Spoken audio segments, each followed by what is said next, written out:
The Cuyahoga County Regular Council meeting for Tuesday, August 5th, 2025 will please come to order. The time is now approximately 5:05. I'm not going to read all of the warnings and procedures about process and decorum, but just say that all of those statements that have been made in previous council meetings remain in effect. And I would like to ask the clerk to please call the roll. Good evening. As a reminder to all in attendance, this meeting is being recorded and live streamed on the county's YouTube page. Calling the roll, Mr. Schlepper. Here. Ms. Conwell. Present. Mr. Jones. Here. Ms. Turner. Present. Mr. Hauser. Here. Ms. Simon. Here. Mr. Kelly. Here. Mr. Sweeney. Present. Mr. Castleberry. Here. Mr. Gallagher. Here.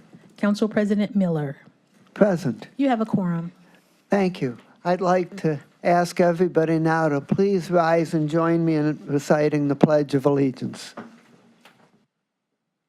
pledge allegiance to the flag of the United States of America and to the republic for which it stands, one nation, under God, indivisible, with liberty and justice for all.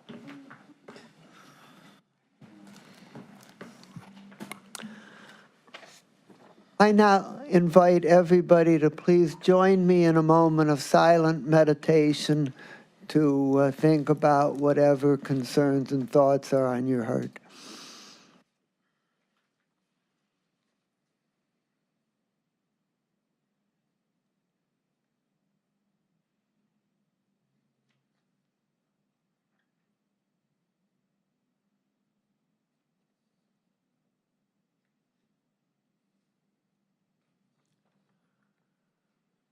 Thank you very much. And the next item on our agenda is public comment. I would ask the clerk if anybody has signed in.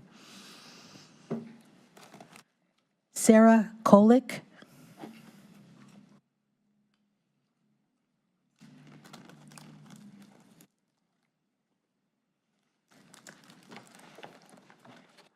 Good afternoon. Welcome. Good afternoon, Council. My name is Sarah Kolick, and I'm an attorney licensed in 9 jurisdictions, including the state of Ohio.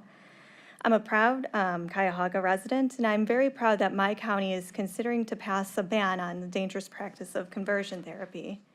You see, I'm a bisexual woman, and I'll get to that in a minute. Now, conversion therapy, as I'm sure you all are aware, is a dangerous and discredited practice. I won't even bother calling it a medical practice. It involves an array of practices that are quite frankly abusive. And all these practices are aimed at changing something that's innate to a person, that years of research and data have shown that is innate and intrinsic, someone's sexual orientation or gender identity. What conversion therapy does is essentially it tells a young person that there's something wrong with them. Right, as a bisexual woman, when I came out in college, my first thoughts were, this can't be happening to me. You see, there was nothing wrong with me, and it took me a while to understand that I wasn't the problem. I've never been a victim of conversion therapy, but what practices like this do is it tells a young person, tells all people that there's something wrong with them, right? That there's something wrong with the way that we love, with the way that we identify. And so it's a practice that needs to be banned. Not only is it leading to higher rates of suicide and worse mental health outcomes among LGBTQ youth, who are subjected to this practice, but it also sends the signal that anyone who dares to openly love differently or identify differently is abnormal and immoral. So as a bisexual woman, as a proud out bisexual woman, I urge you to pass a ban on conversion therapy to send a signal to our youth and to our residents that everybody is welcome in Cuyahoga County, regardless of how we love and identify. Thank you. Lou.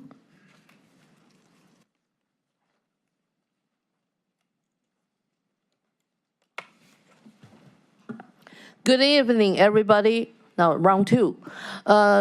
This is Lou. Number 1, I wish our public comments rules can really accommodate people's desire to participate in civil matters of any kinds, to at least back to 3 minutes. Secondly, I definitely support the ban to conversion therapy, but I hope we can have a ban to all kinds of conversion therapies. For example, I mentioned something may not be as horrible as the one we are talking about here.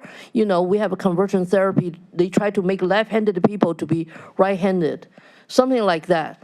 There are all kinds of conversion therapies hurting people. So now I'm talking about another kind of conversion therapies, but these only happens in the homeless shelters, homeless service systems. Shelter is not your home. Shelter is not responsible for theft. Shelter is not responsible for your injury you sustain in the shelter. You already have heard back in May, we were not allowed to walk in the stairways, but we had to use the elevator without power. Now today you hear the people working at the shelter can actually bribe you or threaten you, taking your beds, kicking you out of the shelter in order to get their job done, in order to get a good pat on their shoulder from the higher management, or maybe to even get promotion and get a better pay. Do we want these things to continue in our county? Now we have so many ways to lose population rather than keeping people here. Please think twice. We need help. Thank you. Stephanie Ash.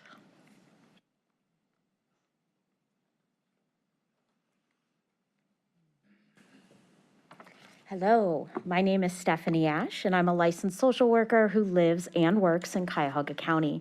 I represent social workers and students as co-director of our region on the National Association of Social Workers Ohio Chapter Board. Last time, I presented my comments in support of the conversion therapy ban, and tonight, I would like to share with you a public letter written by Danielle Smith, the Executive Director of NASW Ohio, in support of the conversion therapy ban.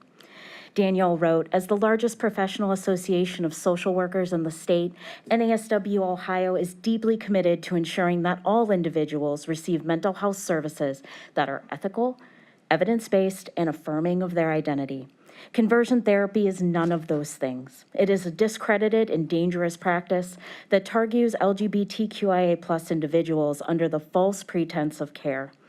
In reality, it causes trauma, erodes trust in mental health professionals, and puts lives at risk. Major medical, psychological, and behavioral health associations have all condemned conversion therapy. The research is clear. Conversion efforts do not change sexual orientation or gender identity. Instead, they significantly increase the risk of depression, anxiety, substance misuse, and suicidal ideation. Social workers are bound by a code of ethics that centers dignity, self-determination, and harm reduction. Our ethical duty is not to fix or erase anyone's identity, but to support their growth and resilience. Affirming care saves lives. Conversion therapy endangers them. Passing this ordinance will send a clear message to queer youth in our county that your life, your identity, and your safety matter. It will also ensure that licensed mental health professionals who violate ethical and professional standards by engaging in conversion efforts are held accountable. We thank you for your leadership and urge you to move swiftly to pass this ordinance. Thank you. Nikki Antonio.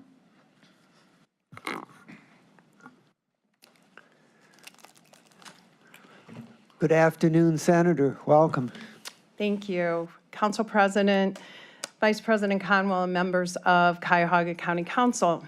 It's good to be with you. My name is Nikki Antonio. I serve as the Senate Democratic leader and the state senator for Senate District 23, representing a significant portion of Cuyahoga County, including Cleveland, Lakewood, and the western suburbs along the lake. Today, I stand before you as a resident and as a member of the LGBTQ community to express my support for the ordinance prohibiting the practice of conversion therapy, so-called conversion therapy, on minors and vulnerable adults in Cuyahoga County. We've already heard about the problems with it, the effects of a person's, that it seeks to change a person's sexual orientation, but often using what qualify as psychological abuse. In some cases, it inflicts physical harm on subjects as well. The consequences have been enumerated last time and this time. I want you to know that in the Ohio Senate, I'm the lead sponsor of Senate Bill 71, legislation that would also ban conversion therapy for minors throughout the state.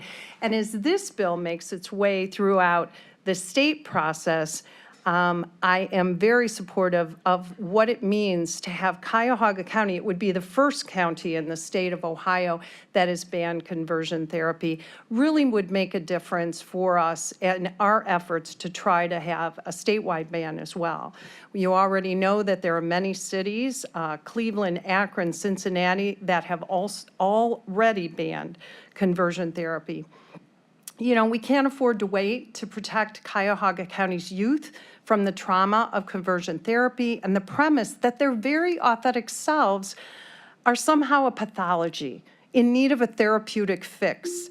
Passing this ordinance will send a clear message that being LGBTQ is not a disorder that needs to be treated, but a natural and valid part of who their authentic selves are.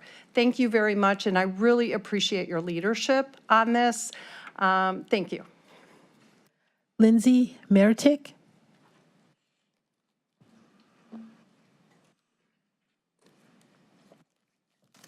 Good evening, Council. My name is Lindsay Murdick, and I'm a licensed social worker who lives and practices social work in Cuyahoga County. I work with many vulnerable populations throughout my practice. As a practitioner who works with vulnerable populations, it is my duty to be an advocate for their well-being. Conversion therapy is not therapy. It is a harmful tactic built on false and dangerous beliefs that LGBTQ+ people are broken and need to be fixed. It is not a form of evidence-based practice, nor is it accredited by medical and psychological organizations. Conversion therapy puts LGBTQ+ youths and adults at risk for significant psychological harm, depression, anxiety, self-hate, and suicide. I want to emphasize, being LGBTQ+ is not a problem to solve. It's a beautiful, natural part of human diversity. What is harmful is the message that someone's identity is wrong or unacceptable. By supporting the ban on conversion therapy, we are sending a clear message that every LGBTQ+ person deserves to grow up safe, supported, and free to be their authentic selves. I urge you to pass this ordinance to help take this step to protect our community, save lives, and affirm the dignity of all people. Thank you. Norman Edwards. Norman.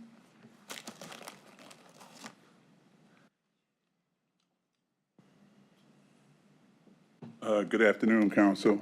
Norman Edwards with the Black Contractors Group.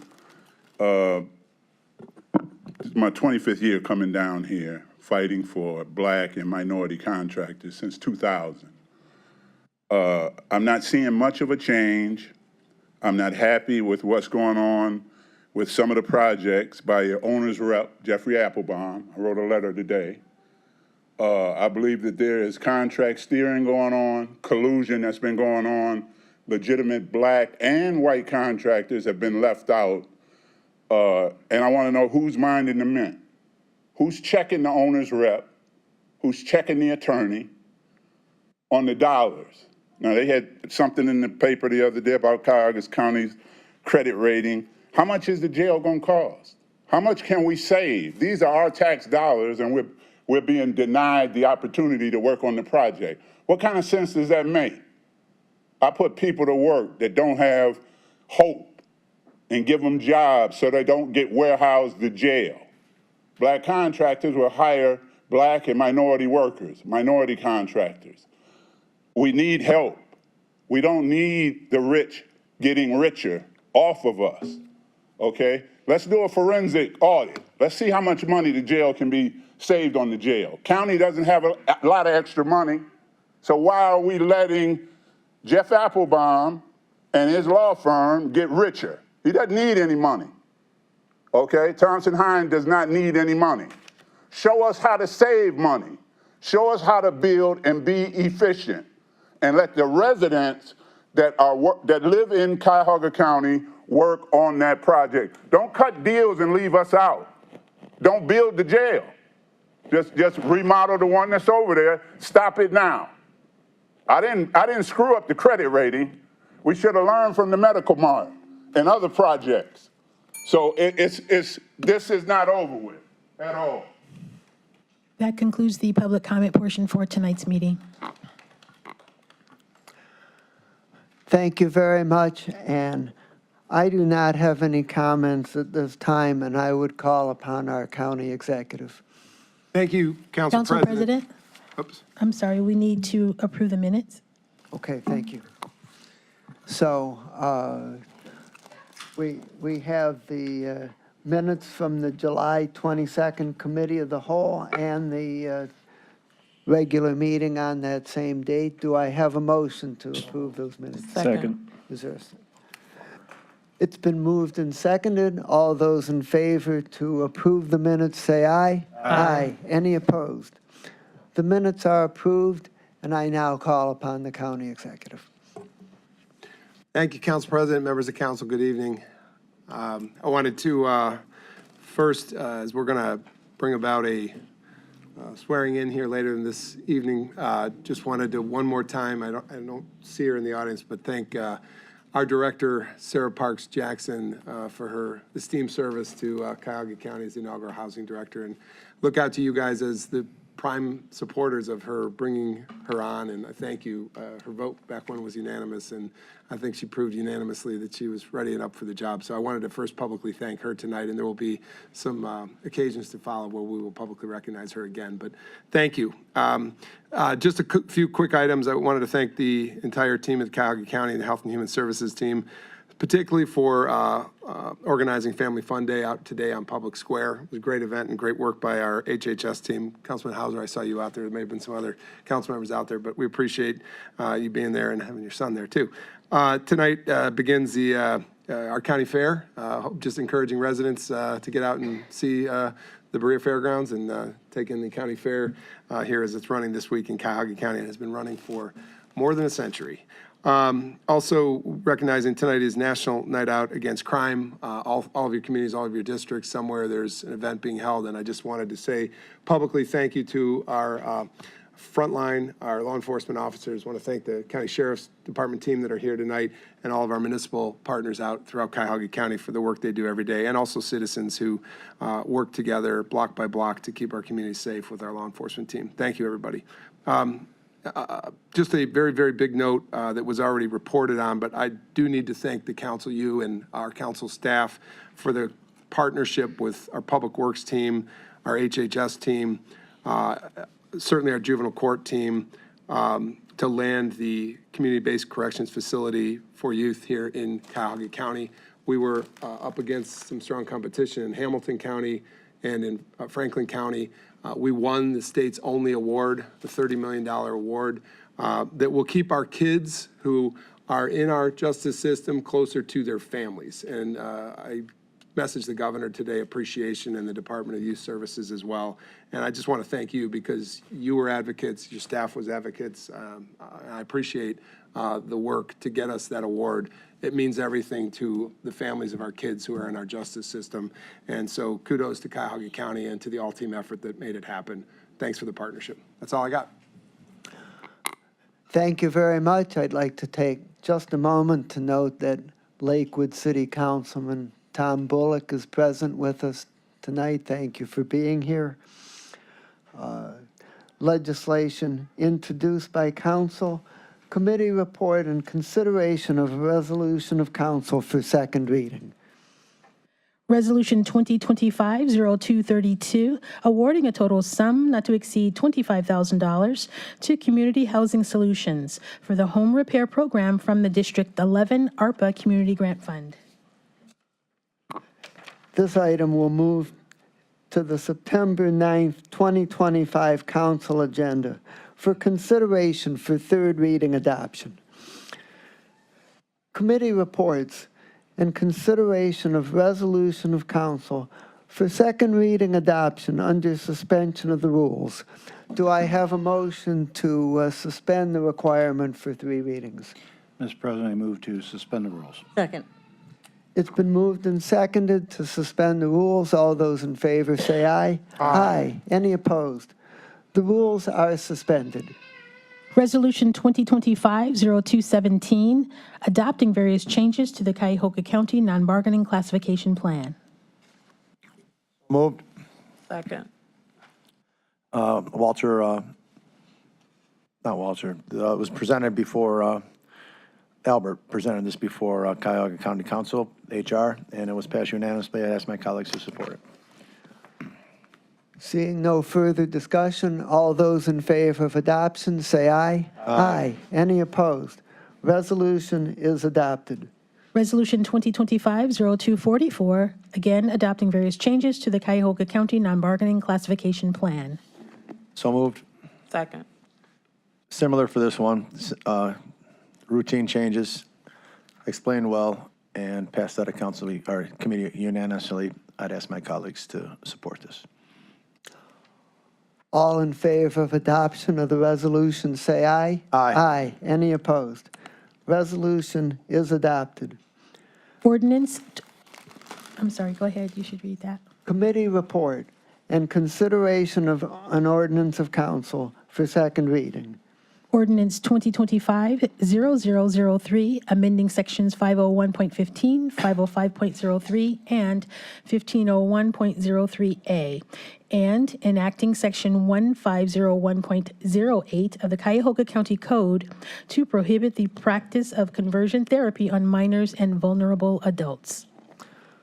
This item will move to the September 9th council agenda for consideration for third reading adoption. Mr. President, could you add my name?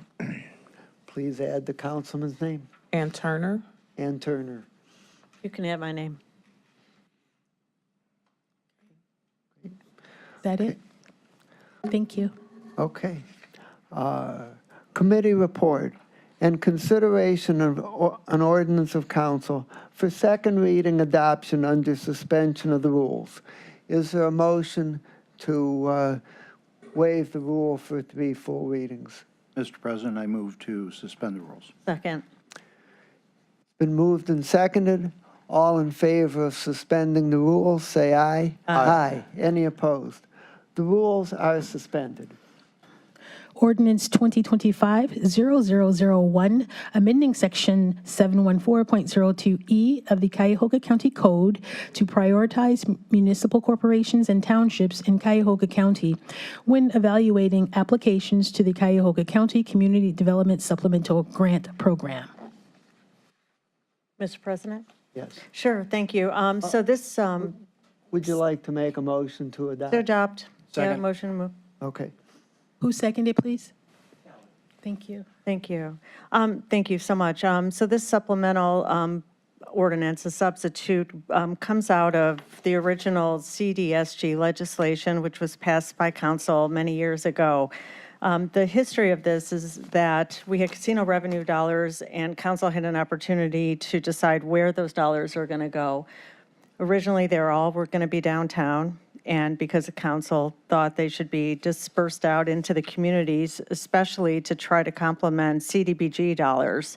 CDBG dollars were restricted government federal dollars that oftentimes found their way into lower income neighborhoods and across the street might not qualify. So Councilman Greenspan at the time and the rest of council thought this is a way to bridge larger sectors of community to be able to bridge those dollars. In the midst of our committee meetings, there was discussion about CDCs and whether they should get dollars, and council said yes. However, throughout the succeeding years, we found out that there's no great definition difference between a CDC, which was the intent of the council at the time, and any nonprofit in the county. The only restriction around a nonprofit is that they need to be around for 2 years with some community-based definition in their bylaws or mission. So what happened 2 years ago was that 2 communities, when they were being scored, 2 cities were pushed aside for a fraternity. One of the cities was the city of Shaker Heights. One was the village of Bracknell, represented by council members here. Those community leaders, the mayors, were quite upset that somehow, their communities lost dollars to a nonprofit. So what I did, this doesn't stop nonprofits from applying. That was one of the concerns initially of my colleagues, is that we can't stop, they didn't want to stop actual applications coming in. So anybody can still apply that meets that definition. But what this does, is make sure that it is ordered and required that whatever nonprofit applies must have a letter of recommendation from the city executive, the village executive, community leadership, and the executive branch to say, yes, we agree that this nonprofit can apply, which has been the practice of our department since the inception. So the practice is there, but this codifies it to make sure there's no competition between a city that's desperate for money and a nonprofit. So that's component one. Component two is if there's a tie in scoring between a nonprofit and a city, village, municipal corporation, that the edge would go to the city. And the reason that I think that's important is because cities cannot fundraise. They're restricted by the dollars they receive. They don't have flexibility in how to spend those dollars if they're fortunate enough to get a grant. The municipal funding is at its lowest. They barely, struggling to provide their most basic services to the residents. And I think we need to remember the casino, the whole casino ordinance or the initiative through the state was passed primarily by suburbs. Those were the voters. And I think it's really important that that money flows to them. And so that's why this is in front of us, to make sure that the cities are protected. And I did hear from the mayor and of those cities and the village that were bumped for a fraternity, which, by the way, had a conflict at the end of the day and luckily was caught. The conflict was caught, so they were not awarded the dollars. So anyways, it's just a priority of voting and scoring, and it probably is not going to happen too often because it's usually the scoring at the way bottom. So the top go-getters are at the top, and for example, this round went to the land bank. They got 100% score and got all the money they had requested. So that's why I asked for support, just to make sure that the communities that don't have flexibility can receive the dollars over a nonprofit. Okay. Is there any further discussion? Mr. President? Yes. I'd like to make a motion to have more discussion about this particular topic with all the colleagues up here. Okay. Second. Thank you. I just want to commend Councilwoman Simon for moving this forward. I just have some questions. Is there somebody from staff that could answer them that's here?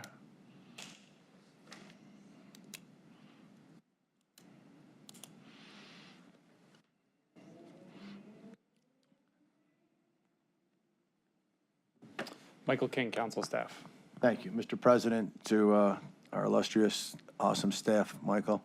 I've asked the question of scoring, and I've gotten, is it 2 points for this, 8 points for this, 98, 97, and I was told it's not that detailed. Through the chair, can you tell me what the scoring is? How's the scoring completed? Because it's important for this particular discussion. So the legislation as it currently exists, and this ordinance doesn't change any of that, basically establishes sort of broad guidelines about how applications will be scored.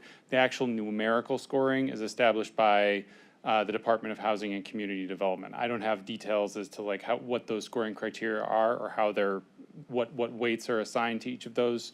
Right here, we can get those to you, but that is a departmental decision essentially in terms of how this exact scoring operates. Thank you very much. Has that ever been discussed? What's the exact scoring? Because it's very important because of the tie, right? And if we know what the scoring is, we can understand that, okay, this, and that, that's why they got those scores. So, Mr. President? So I can say that I do know that the scoring is on a scale from 0 to 100. So that doesn't tell me much, Mr. President. It does tell you that it's less likely that there would be a tie than if it were a scale from 1 to 5. I really would like to know what the scoring is, though, because it's fundamental to this question, because we're saying if there's a tie, and that's what the whole discussion about from the discussions I've had with my colleagues, is a tie. And the amendment to the second one deals with the tie, but I'll get to that in a second. So that's a concern that I have. We don't know what the scoring is prior to voting on something. And my other question, Joe Nani, Hi, Joe. County Council. I do have an application in front of me, so I can give you how the scores are divided if you'd like. thank you.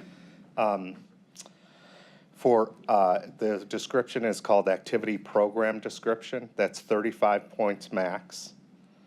Then activity impact is 50 points max. That includes 5 points if project and activity is located within an equity zone. Can you define equity zone for me? I cannot. That was something the department put in there. I don't have the specific definition of that. Okay, it's important, but I can get back we'll to you figure on that out. And then activity implementation schedule with milestones, 15 points max. So Those there's are the three, categories. three Correct. scoring entities to get up to the 100. Yes. With the 5 percentage points as a subset of the second one. If you can get me that information, I'd appreciate it.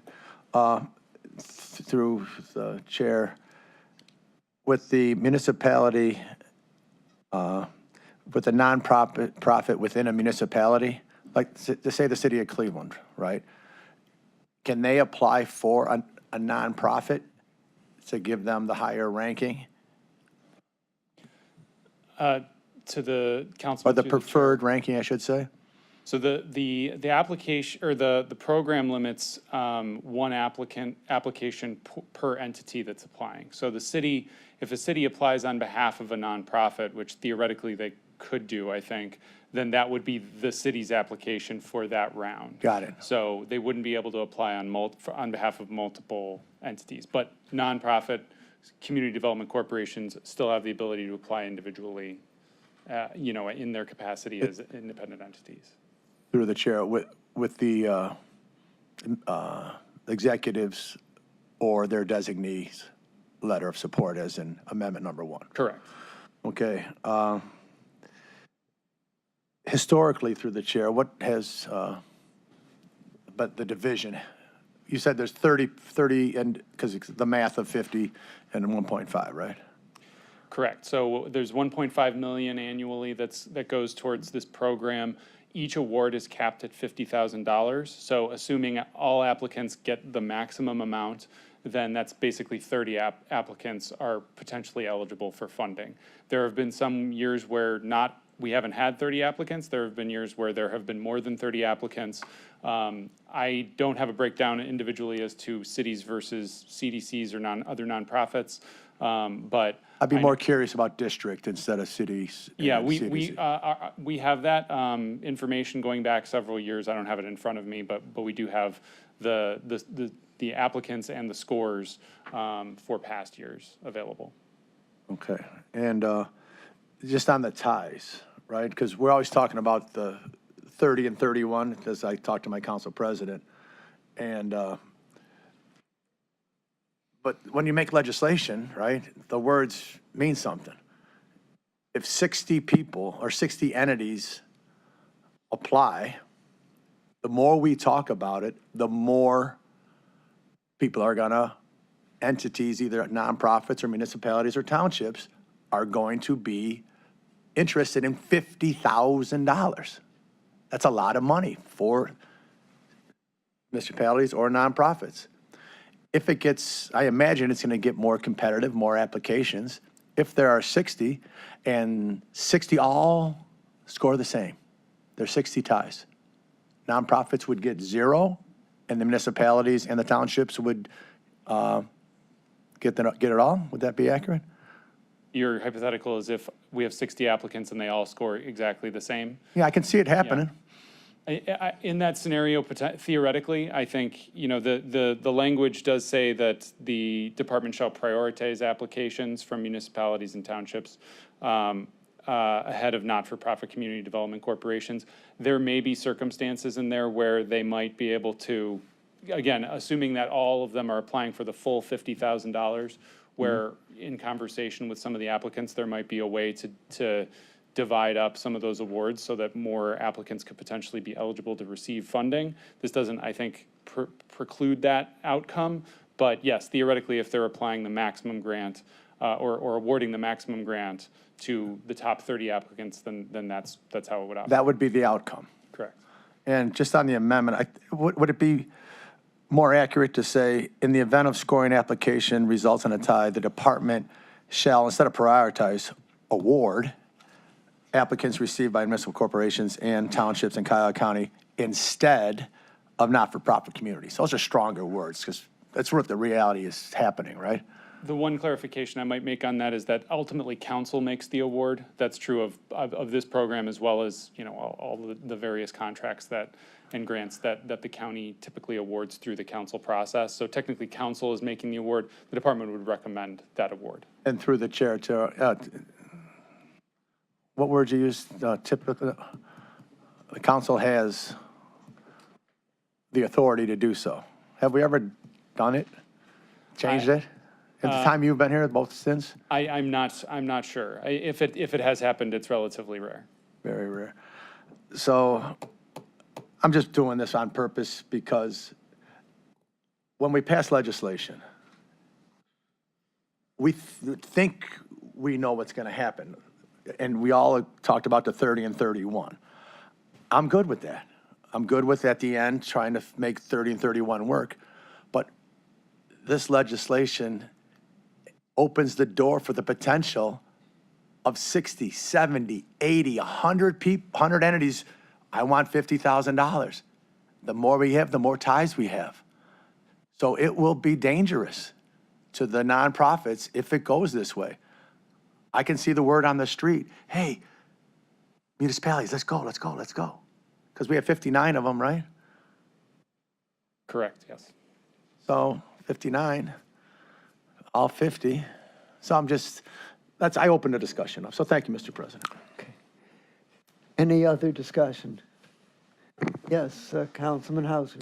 I agree with Councilman Sweeney 100%. I think we should, as a county, we're real big on fair and equity. We should score. If your project is better, your project is better. As far as a tie, I don't think, municipalities should get priority over a nonprofit. We should look at equity, impact, how many residents the project will serve, instead of just the city of Bracknell that I represent.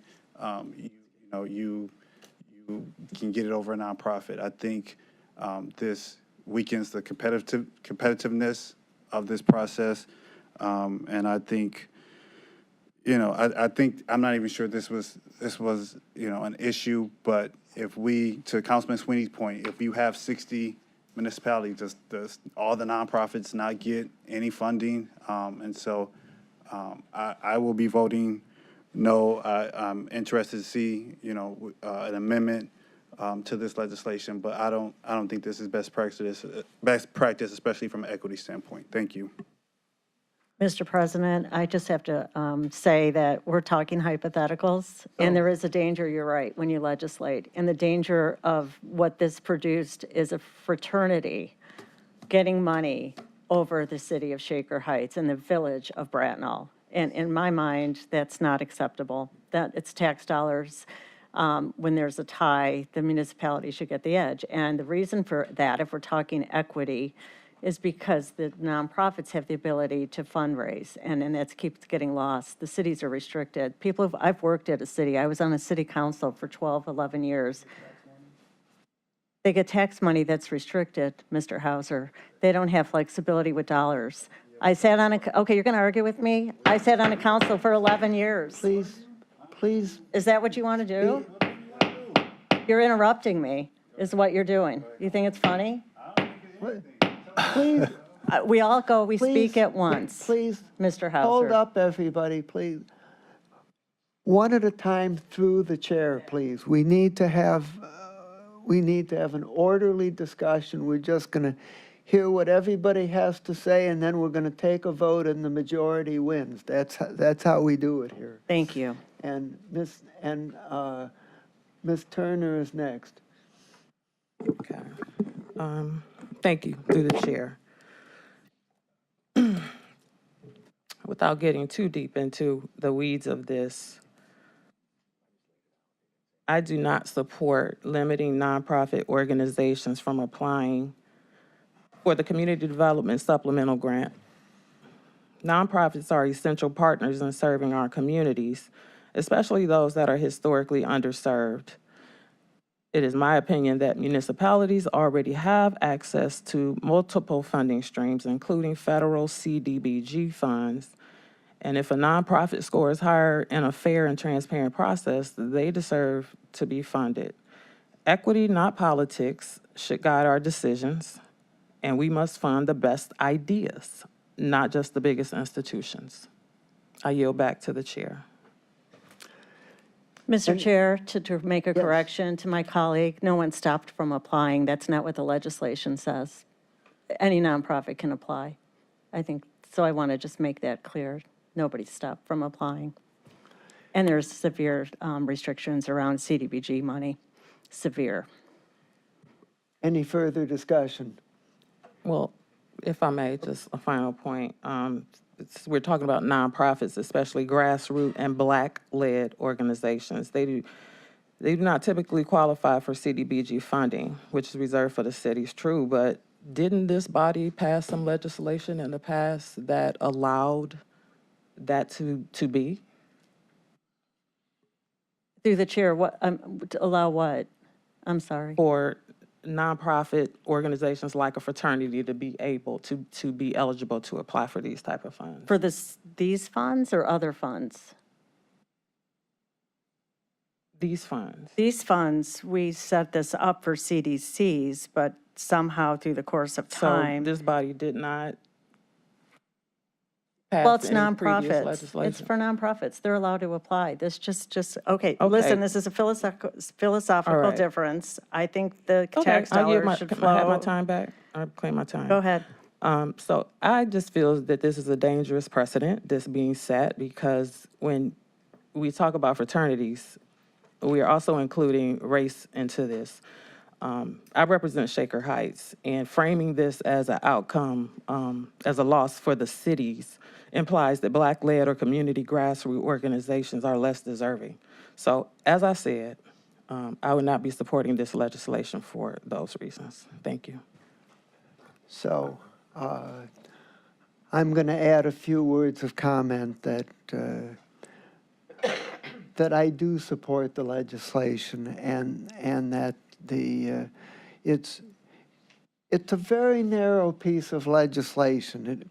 It basically says two things. One is that an application from a nonprofit has to be supported by a letter of support from the municipality, which is the current departmental practice. It simply codifies the current practice.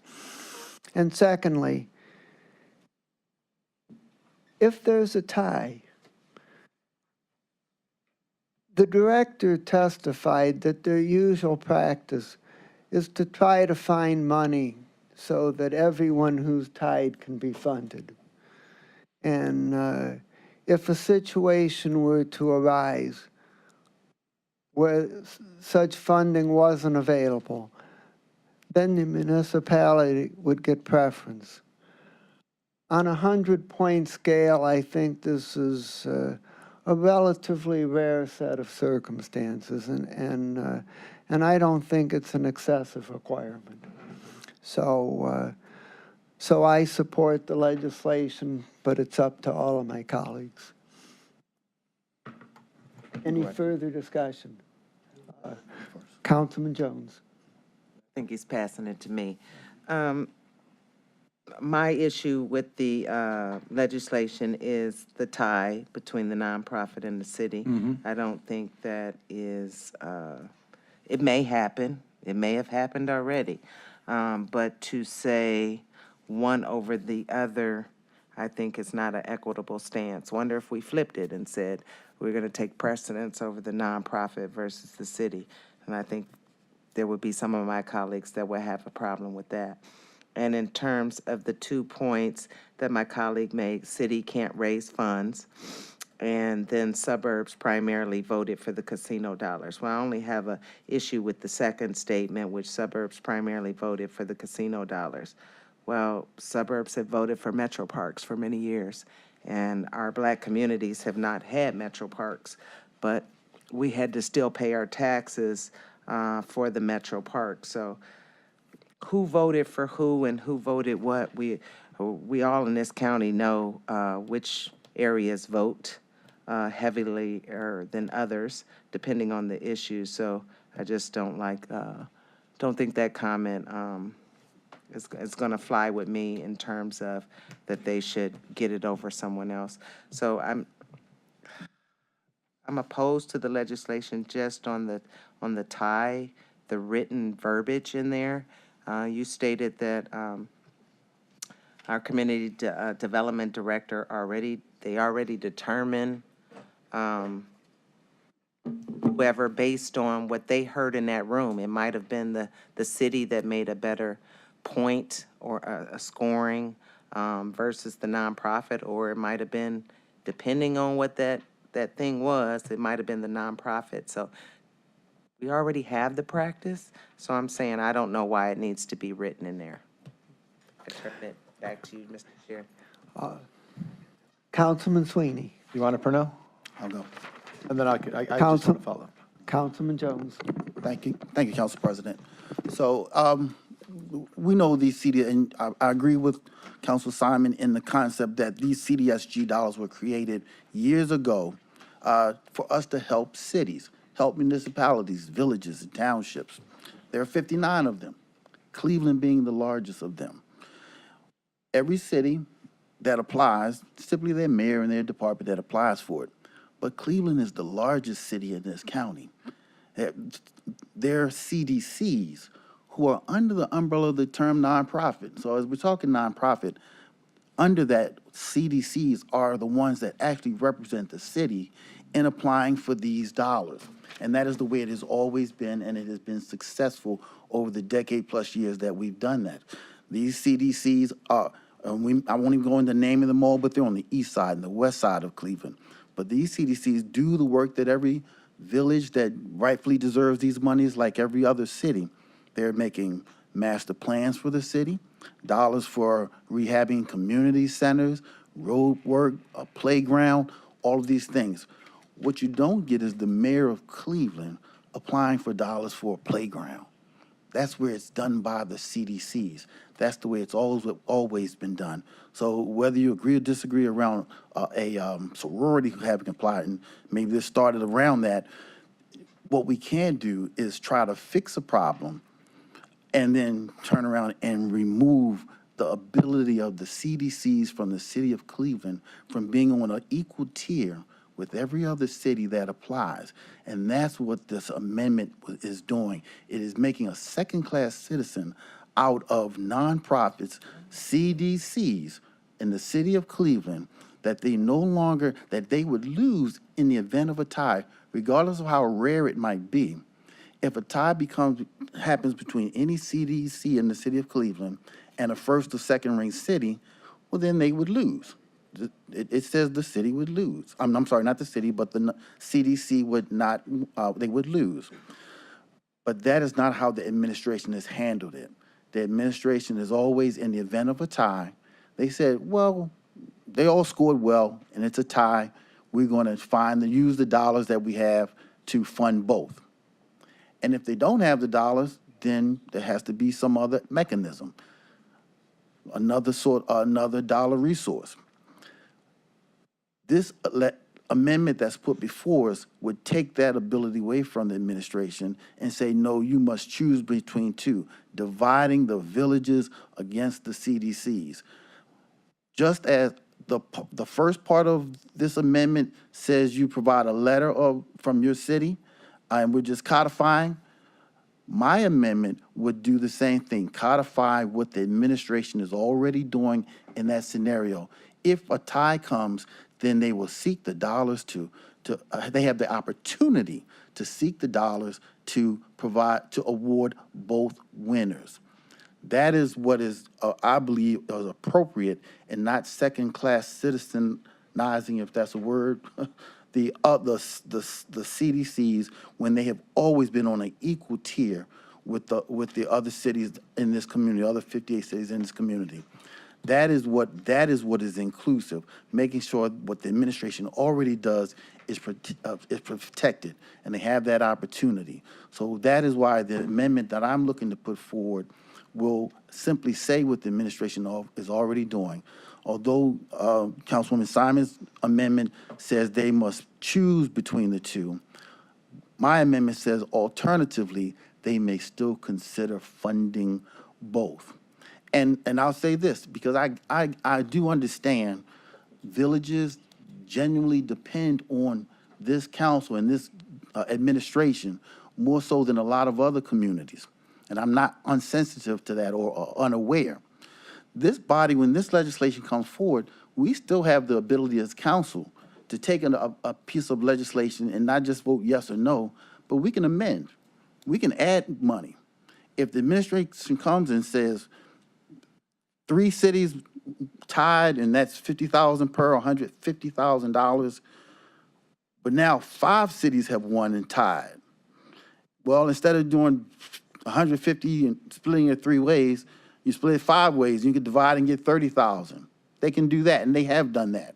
They can divide, and the amendment speaks to that. But building on that, we can also, as council, add a little more to $50,000. It's not some incredible sum of money. If these cities and CDCs are worthy and they've applied and they've tied, we can add the money and make sure that no one is left out. But we're not going to leave them out legislatively from the very start and say you must decide and exclude them. And the administration loses their ability to even award when they must exclude. So again, this legislation speaks to, my amendment speaks to maintaining the administration's ability to award all winners that score appropriately. So again, I do ask my colleagues for support of that amendment. Mr. President? So are you moving the amendment? I'll make a motion to move this amendment forward. I have a comment first, though. Is there a second on the amendment? I'll second it, but it doesn't really need to be there just yet, because if this gets voted on right now, we'll see what happens, and it goes back to normal. If we're all cool going back to normal, we move on to the next piece of legislation. If we want to amend it again to make it different, we can do that then. So I'm just throwing that out as my. So the process is that we don't vote on the main motion first and then amend. You know, if somebody wants to offer an amendment, then they offer an amendment. And I do understand, Marty, what you're saying, because one, I don't know how this body's going to vote. If it is a yes vote, then I need my amendment to be attached to a winning vote. If this body is opposed to it, then I don't need an amendment if it's a majority of no vote, but I don't know how everyone will vote. So I'm making the assumption that it's going to pass, and that's why I'm putting an amendment forward. Did you make a motion? Did you make a motion through the chair? Second. I made the motion. I'm going to second his motion. I made a motion. I just made a motion that was seconded by Sweeney. Yeah, Oh, did you second it? yeah, but I had this. Oh, okay, but you had a thought. Okay. I did have a thought. It's beautiful. Okay. Comes by once in a while. I know what your thought is about. Okay, so we have a motion to amend, it's a substitute, and to the sponsor, could you succinctly explain to all of us exactly what your proposed substitute does? Yes, my proposed substitute is Section 1, Item 5. I'll read it as it currently exists. In the event the scoring of the application results in a tie, the department shall, not may, shall means they must, shall prioritize applications received from municipal corporations and townships within Cuyahoga County ahead of nonprofits for community development corporations. That is the amendment Councilwoman has introduced. That's new. What I have attached to that is a line that says, provided, however, that the department may Alternatively, recommend that awards be divided between 2 or more tied applicants. So what that is saying is that if they get 60 years, Councilman Sweeney said, or just 5 more, if 5 more come into play and they decide to include them in a winning award that comes to this body, then then they have the opportunity to do that. They can bring it to us, as opposed to they shall decide and drop everyone off. I hope I said that as clearly as possible, but this is about allowing them to bring it forward. And this is not legislation. I'm just saying this sidebar. If this body wanted to, and 5 additional applicants come forward, and they've been given a divided portion, this body can look at it and say, no, I don't want them to get 40,000 instead of 50. I want them to get 50. Well, I don't want just 25, I want them to get 50. And then we can legislatively decide. We have that authority. It's more than just yes or no. We get to adjust legislation. Not that we have to, but we have the ability. Mr. President. Okay, so Councilman Jones has made a proposed substitute, and it's before us. And so the question now before us is whether to adopt the substitute and make that part of the legislation that's in front of us. Councilman Sweeney, followed by Kelly. Thank you. I seconded it, but I'm going to be a no vote, and I'm going to be a no vote on the other legislation. So, because I want it just to stay the same. And my question, I've heard a lot right now about this one thing, this sorority or fraternity that snuck in somehow or got overlooked. Can you tell me a little bit more about that? How did that happen? Do we have staff that can tell us about that? How it happened? Well, Mr. Sweeney, if I can through the chair, it's also other nonprofits that were questioned as well. I have the floor. But this Please, one. I have the okay. floor. I don't think she's Mr. here. President, I have the floor. Yes, you do. Thank you. I didn't mean to raise my voice, but I wasn't getting anywhere with my inside voice. Mr. President, it's been talked about on the dais, and it's been talked about throughout the week in regards to a fraternity that came in that kind of interpreted as shouldn't have got it. They shouldn't have been eligible. Can you tell me what's your thoughts on that, how that happened? So I'm not well-versed on that, and I would ask if there's anybody from the staff that can give us any background about the fraternity application. Cynthia Mason, council staff.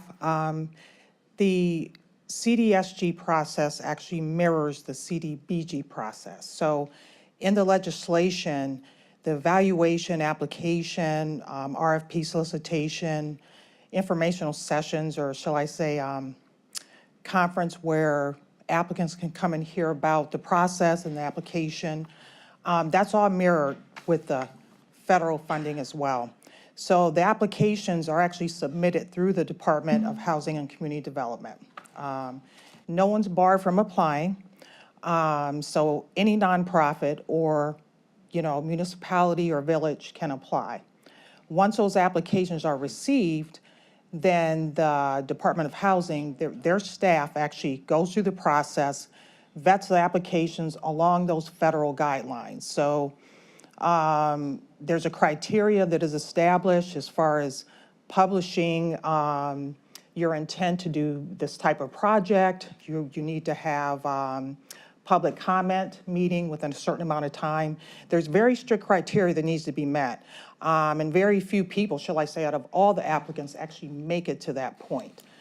The Department of Housing and Community Development actually does this, shall I say, filtering or review. Once that is done, then a meeting is set up with internal or county staff that's from various disciplines, public works, fiscal, someone from council staff, myself. I actually sit on that committee. People in the housing world or HUD world, housing and urban development, will sit on that committee to evaluate those applications. So in regard to the particular application as far as a Greek organization applying, once it gets to that point, they've been vetted and filtered. There's usually a community meeting before that that's held off-site. I think this year it may have been held in council chambers where everyone's invited to hear about that criteria or application process. When that meeting is set up, we all convene in the room. We read through the applications that are submitted. And again, Councilman Sweeney, you had that application with the criteria with the scoring. And again, that mimics the CDBG, Community Development Block Grant funding. So it's based on categories. So it's those 5 categories, you know, if it's activity, your impact, what type of description, how well that's written, what steps are you going to do for your project timeline, you know, what's your project timeline, how are you going to submit your request for funding as well for that. And based upon all that criteria, the team will review those applications. Some are stronger than others. Some, quite honestly, just don't meet the criteria. And that could be for a nonprofit or a city. And those are actually broken down into categories. So it's not just based on the raw scoring itself. It could be parks and recreation. There's public improvements. There's storefront upgrades. Everybody under that umbrella or that category are all reviewed the same. So whether it's a city or nonprofit, they're all evaluated on the same scale for that. And that's how we come up with whether or not an application, you know, has merit, whether or not it should be funded, whether or not it was stronger than others. So as far as shall I say, the equity piece of it, if it's a nonprofit versus a city, they're both evaluated based upon that criteria. What kind of impact are you making? What's your timeline? How are you going to request disbursement? And so they're all pretty much created equal when we come to evaluating that. So we don't really discriminate, and we don't separate out nonprofits from cities, because we just think everybody deserves an opportunity to be evaluated and to be able to have an impact in that community for those dollars. Thank you very much. Councilman Sweeney still has the floor, followed by Kelly. Thank you, Mr. President. Thank you for the fuller explanation, exactly how it is processed. Okay. So you can sit down, I'm going to keep chirping here. What I have, though, is number 1 of the ordinance that's before us, therefore, section 1, then it's D, eligibility requirements, and then we go to 1, and it says all applications, these are words in the legislation, must be municipal corporations, townships, or not-for-profit community development corporation tax exempt. So it doesn't say nonprofit. It says nonprofit community development corporation. I think it's very specific. And if a non-for-profit happened to be missed and included in the scoring by this extraordinary group of dedicated public official or co-workers, it was a mistake. We don't change laws because of one mistake, in my eyes. That's something that I've seen done a lot in different bodies I've been in, and it's just not a good way to legislate. I'll leave it at that. And Mr. President, on the narrow, you mentioned narrow focus, I'm still stuck on if there are 60 people tied, those 30 municipalities get the award, and the 30 nonprofit corporations do not. And that's a real concern of mine. So thank you, and I'm going to continue participating in this debate and listen now. Councilman Kelly. Thank you, Mr. President. So if one of the cities in my district applies for the $50,000, they can only apply one time, correct? For that round? For that round, Okay. yes. How many CDCs are in Cleveland? Can I answer? Do you know? 30-ish. Yeah. Is that, oh, wait, Mr. President, We have Mr. President Blaine Griffin in the audience. Can you shout out how many CDCs we have, Ish? No. Please, 35? please come, please. 25. He answered the question from the floor. If everybody's okay, he put a 2 up and a 5 up. Okay, so 25. That's for, those are in the city of Cleveland. If one of those CDCs gets chosen for the $50,000, is that it for the city of Cleveland? For that round? No. Okay, so then it's not the 59 communities and the CDCs.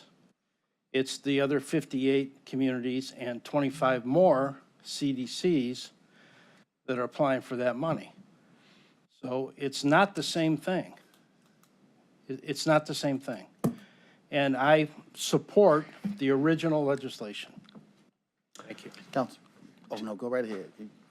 Just on a clarification, I don't know this for sure, but I imagine there's other, through the chair, I imagine there's more CDCs throughout Cuyahoga County than just in the city of Cleveland. I don't know that for sure. There's a few, but not very many. But there's Lakewood, for example, and a couple other. Hey, that's There's just- maybe a half a dozen at the most. Thank you. Yeah, Mr. Chair, if I can, Ms. the Simon. majority of CDCs are in the city of Cleveland, undoubtedly. I think there's 3 outside of that, and that's why it's important to have the letter from the executive of that city to agree that there should be competition. And the city of Cleveland should be applying. You know, for some reason, they're not applying, but our compensation for that is to award opportunity for the 25 CDCs in the city. So to my, colleague's point, the city gets one bite at the apple, but city of Cleveland gets 25 plus. Council President. Councilman Gallagher. If we've learned anything from the discussion tonight, it seems to me that we have more discussion to be had. When this was initiated, and I appreciate Ms. Simon remembering that Mr. Greenspan was a big part of this, and I saw Dave for his 60th birthday Saturday, and he asked me what's going on Monday, and I said, or Tuesday, and I said, oh, it's cleanup on I.O. Greenspan again. And here we are. I kind of saw this coming, but not quite this way back in the day. But we're talking about equal equity, things like that. What we're doing is not, I think actually what Cleveland does, the council just took, I believe, some more of the gambling money the council people control. I think that was, I always thought that was the best thing to do, but we chose this route. I don't think anybody's being picked on here. I think there are legitimate concerns as to how we do this, not necessarily the scoring part of it or the tie part of it, but the amount. How many are out there? What's the amount of cities? What's the amount of CDCs? What's the amount of nonprofits? We don't know that. We really don't know that. We don't know who's active, who's not active, who's applied, who hasn't applied. But I will tell you one thing. I represent cities and one township, and when nonprofits started getting money, I got an earful. I got an earful from cities of 14,000, 20,000, 8,000 people, and I had no comeback. So I had to take it. So I think whatever we do today, I don't think we're done. I think we need to reevaluate where we are and where we want to go. And I would really hope that we could keep this on a level in which we're all adults here and don't point fingers or make statements that are unnecessary. These are important dollars to important organizations, communities. It's been helpful from what I've seen in just about every occasion. The money's been well spent and well placed, but I think we need to tighten it up. So wherever we go today, I think we have more to do. Council President? Yes. Okay. Well, first I agree with Mike, we want to be level-headed and respectful and civil. I'm almost scared when Mike's the voice of reason on council, you know? But, I'm tired. You're tired? Okay, we need to let you get home. You know, but I just want to respond to the one concept of 59 cities. Everyone gets one, each city gets one bite at the apple, so to speak. Cleveland should get one bite at the apple. That's not exactly what was said, but just kind of implied. But the reality is Cleveland has 400,000 people in it. They have these community development corporations have a service area that is as large as some of the cities of, as Councilman said, 8,000, 20,000, 15,000. So you're really talking about these communities that each CDC, so even if Cleveland proper as the city has multiple CDCs that are applying, it's because you've just got a lot of communities, and many are in Cleveland. And all those communities should get a playground, opportunity for a playground. You know, so I just want to say that to that particular point, that Cleveland, I'm just thinking, I see the look in the eye like I didn't get my point across. Cleveland is justified in having always been able to apply with multiple CDCs because they represent multiple different communities. And we really want all of our communities to have an opportunity to apply and apply for city-based projects, city-supported projects. Councilman Castleberry. Thank you, Mr. President. So as Councilman Gallagher said, I think there does need to be a little more discussion, maybe some clarity on this. I know some of these things happened before my time here on council. Maybe we're talking about one organization that may have slipped through the cracks.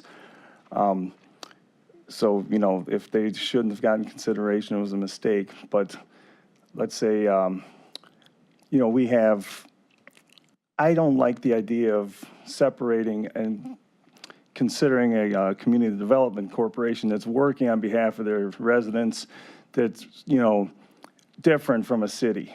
You know, I think that they should be given equal consideration, but we have to determine how many of the numbers. Maybe there's a limit on how many can go into the city of Cleveland. I mean, we have 5 representatives here on council that I believe that represent the city of Cleveland, and I'd hate to see only one opportunity for them. So in that sense, I think that, you know, what Councilman Jones had said about maybe we award, you know, divide them between more, I actually don't think that goes far enough. I think that they should be given an equal consideration if they have the grant in. But I think we need some clarity on how many, you know, how many can we award? Maybe can we award 6 in Cleveland, 5? I don't know what the number is, but I think there needs to be some clarification so we all know what we're working with here. And like I said, I think that these groups, they're working on behalf of their community, trying to improve it, and I think they should be given the consideration with the cities. Any further discussion, Ms. Conwell? Mr. Chair, can we, I like the amendment that was provided.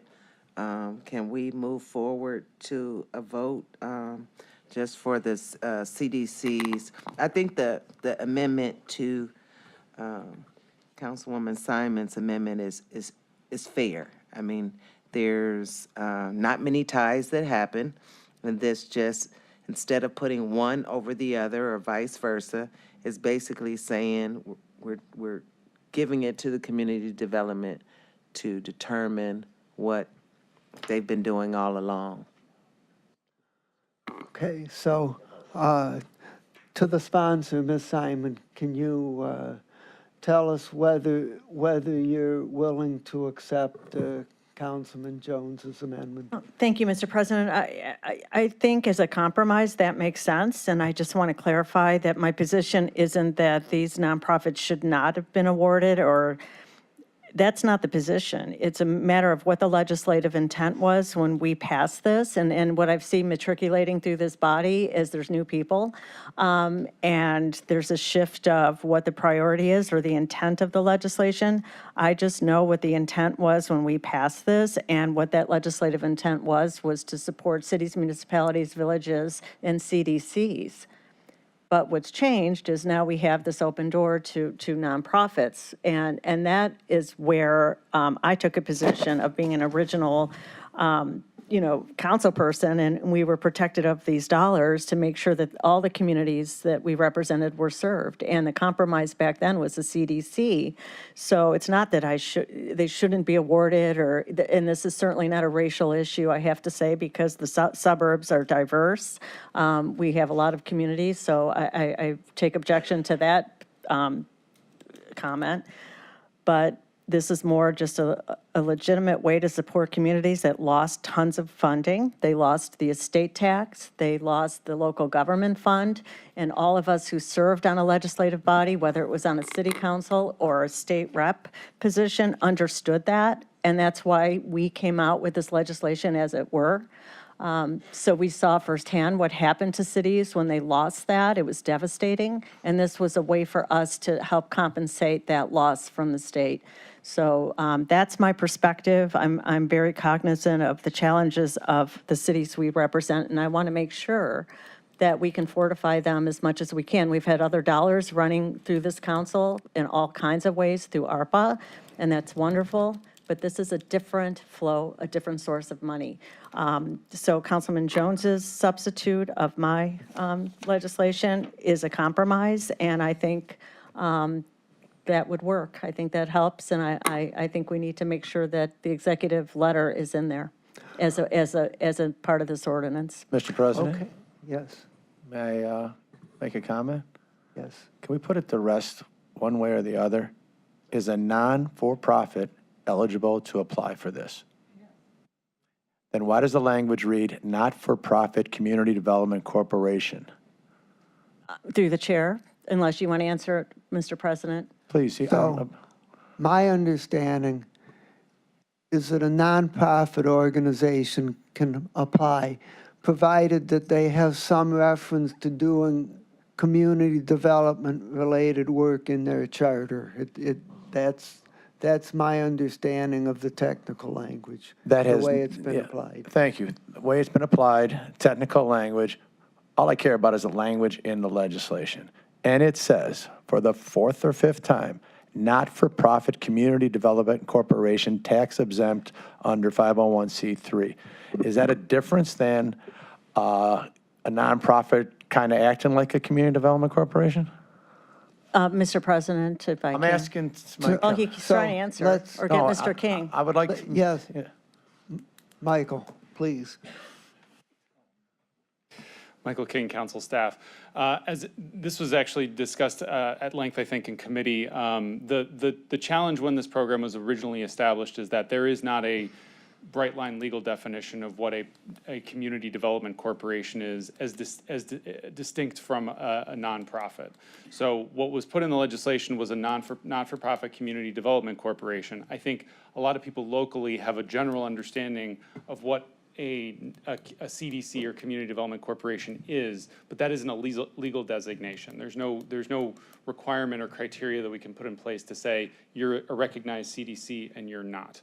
So the way it was operationalized in consultation with the department when this program was originally established was if an applicant applies and they're a not-for-profit corporation and as part of their charter or mission statement, right, when they apply to the IRS to get 501c3 status, they have to provide a mission statement that says, we are performing charitable or public service that qualifies us for this tax exempt status, that if that mission statement references community development in some way, that would qualify them as a CDC for the purposes of this legislation. So to the discussion earlier, I think generally speaking, when we talk about there are 25 CDCs in the city of Cleveland, those are the CDCs I think as we all sort of generally understand them to be as they operate locally. But there are more organizations, not-for-profit organizations, that may have community development as part of their overall mission that are eligible under the terms of this legislation and have applied in the past. And through the chair to Michael, so there is no definition for community development that separates it from a nonprofit, very specifically. That doesn't exist? That is not a legal definition that exists in this legislation or... No, in general. Right now, if I look up what a definition of a community development corporation is it Is there a definition for that? There's not a legal definition in state or federal law that I'm aware of as to what a community development corporation is, distinct from a not-for-profit charitable corporation. Wow. So in all reality, this fraternity didn't sneak by. They met the criteria, right? That's my understanding. I wasn't part of the scoring or the evaluation, but. So it actually scored better than the city that got bumped, and there's no foul here. Would that be accurate? To my president. Would that be accurate? 'Cause I'm getting all kinds of thoughts here. Is that accurate then? I would refer that to Michael. I think by the terms of the legislative legal definition that's in the legislation, they were scored according to the terms of the program and were recommended as an eligible applicant. So there was no sneaking in, it was just normal process, and we're doing all this because of other reasons, maybe? I don't know. So, thank you, Mr. President, I'm good. Mr. President, I have to address this. I've said it once, and I'll say it twice, and I'll say it 3 times, Councilman Sweeney. There's nothing foul. There's no shouldn'ts. It's a matter of what the legislative intent was. And you weren't here when we passed this, and so this has changed what we had intended at the time. It's an innocuous way to address this issue. Please don't put words out there that I have not said or suggest. You're the only one who talks about these foul things and things that shouldn't happen. That's not what the basis of this was. We had very clear legislative intent at the time. We were all on the same page, and it's a new body now. A lot of members have never served in a legislative way, and so they have a different perspective, which is fine. That's it. They have a different perspective. And I saw and knew that this council would evolve when we formed it. We were very protective of the communities we represented. This has changed. That's fine. Definition of community changes. So please don't make this something other than it is, Mr. Sweeney. I don't appreciate it. And going forward, don't put words in my mouth. And I'm going to tell you right now, the hypothetical about 66 applicants scoring the same is just as likely as pigs flying. This took us astray. We should have focused on the issue at what was before us. Mr. President, I appreciate your comments. I didn't mention anybody's name, and I'm just trying to do my job as a Cuyahoga County councilman from District 3, trying to add value to this illustrious body. Wow. So we're going to see what's happening. Yeah, Mr. President, it's clear what you were saying. Mr. President, I don't like your comments. I think, I don't see any further comments, and I'm going to ask the clerk to please call the roll on the Jones substitute, which would add the language that in the event of a tie, the department they'd have the option to divide the money among the tied applicants. A vote of yes is to adopt the proposed substitute and make it part of the ordinance. Mr. Schlepper? Yes. Ms. Conwell? Yes. Mr. Jones? Yes. Ms. Turner? Yes. Mr. Hauser? No. Ms. Simon? Yes. Mr. Kelly? Yes. Mr. Sweeney? No. Mr. Castleberry? Yes. Mr. Gallagher? Council President Miller? Yes.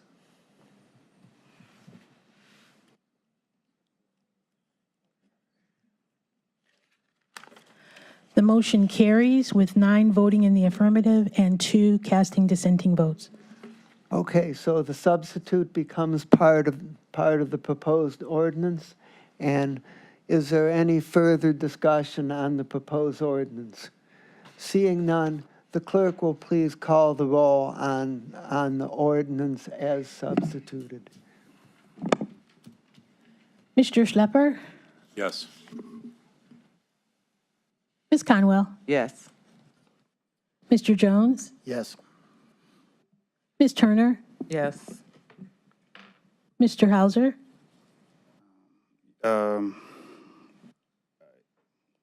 Sure, yep, yes, yes. Ms. Simon? Yes. Mr. Kelly? Yes. Mr. Sweeney? Yes. Mr. Castleberry? Yes. Mr. Gallagher? Council President Miller? Yes. The motion carries. The ordinance is adopted. Legislation introduced by executive. Consideration of resolutions for first reading adoption under suspension of rules. So, do I have a motion to suspend rules 9D and 12A regarding referral to committee and requirement for 3 readings? Mr. President, I move to suspend those rules. Second. It's been moved and seconded. All those in favor of suspending the rules, say aye. Aye. Any opposed? The rules are suspended. Resolution 2025-0254, amending the 2024-2025 biennial operating budget for 2025 by providing for additional fiscal appropriations, appropriation transfers, and cash transfers. Move to adopt. Second. This resolution is our routine additional appropriations, cash transfers, and appropriation transfers. The resolution includes several closeouts of grants and appropriations of other grants, and I urge my colleagues to support this resolution. All those in favor of adoption, say aye. Aye. Any opposed? The resolution is adopted. Resolution 2025-0255, accepting the report containing the findings and recommendations of fact finder Jerry Selman regarding a successor collective bargaining agreement between Cuyahoga County and Fraternal Order of Police, Ohio Labor Council, Inc., representing approximately 49 employees in 8 classifications in the Cuyahoga County Regional Forensic Science Laboratory under the direction of the Cuyahoga County Medical Examiner for the period January 1st, 2025 through December 31st, 2027. So moved. Moved. Second. So this item was discussed in the executive session. All those in favor of adoption, say aye. Aye. Any opposed? The resolution is adopted. Resolution 2025-0256, amending resolution number 2024-0368, dated November 12th, 2024, which authorized an economic development loan in an amount not to exceed $2 million to Famous Distribution, Inc., doing business as Famous Supply or its approved designee, for the construction and renovation of the Northeast Ohio Distribution Center, located at 5700 Lee Road South in the city of Maple Heights, to incorporate the revised term sheet approved by the Cuyahoga County Community Improvement Corporation on July 28th, 2025. So moved. Second. This is the first of the 2 items that was presented in preview at this afternoon's Committee of the Whole. Is there any further discussion? I'd like to have my Hearing name none. added.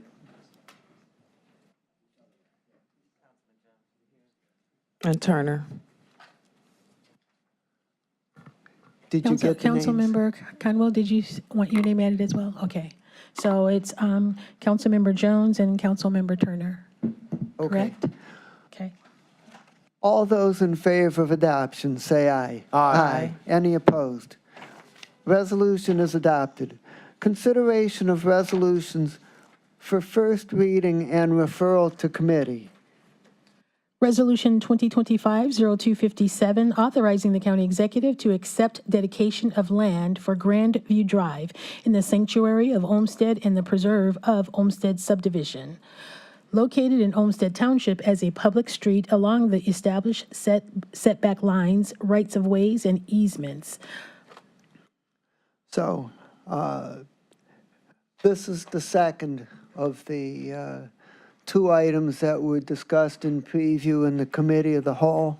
if there is willingness that we pass it under first reading suspension, I would ask for a motion to suspend the rules. No. It's been moved and seconded to suspend the rules. Who All those- seconded, please? Sweeney? Thank you. No, that Gallagher. was all him. Gallagher. I did not second it. Thank you. I have Kelly and Gallagher. Kelly and Gallagher, okay. So, all those in favor of suspending the rules, say aye. Aye. Aye. Any opposed? Is there any further discussion after what we heard presented? Hearing none, all those in favor of adoption, say aye. Aye. Any opposed? The resolution is adopted.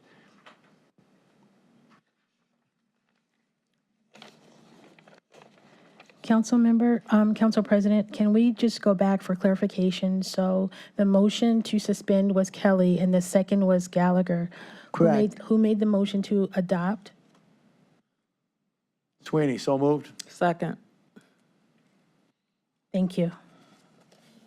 Moving on, Resolution 2025-0258, authorizing an amendment to a master contract with various providers for a supplemental nutrition assistance program to skills, employment, and training services for the period October 1st, 2023 through September 30th, 2025, to extend the time period to September 30th, 2026, and for additional funds in the total amount not to exceed $1,300,000.